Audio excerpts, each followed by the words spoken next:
आज आपण बघणार आहोत मटण। हे मटण मी अर्धा किलो घेतलेलं आहे, स्वच्छ धुवून घेतलेलं आहे।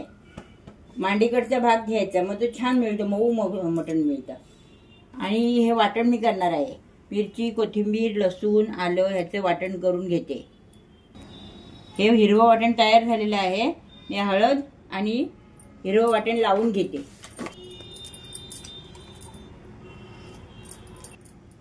मॅरिनेट करायला मी थोडं मीठ लावून घेते।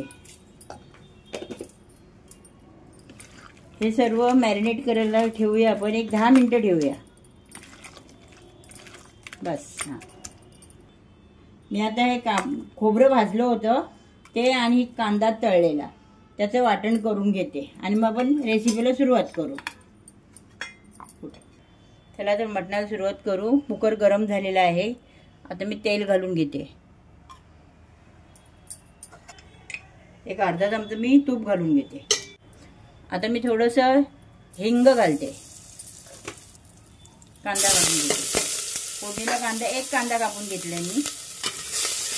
हे मी मसाले घेतले, हळद, मिरची पावडर, मसाला आणि गरम मसाला। आता मी सगळं टाकून घेते।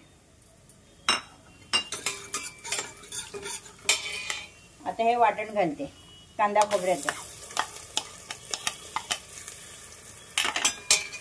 हे छान फ्राय करून घेऊया। आता मसाले छान फ्राय झालेले आहेत। आता मी त्यात मटण घालून घेते, मॅरिनेट केलेलं।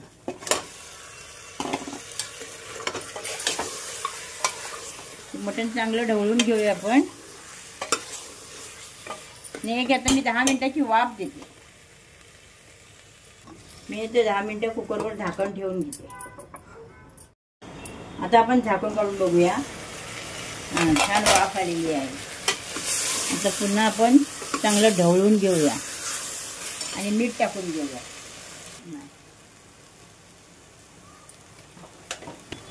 आणि आता मी थोडं मटण मसाला घालून घेते।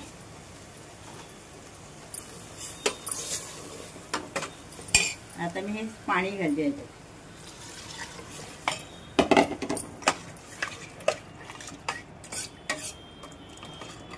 याला 7 ते 8 शिट्या घेणार मी।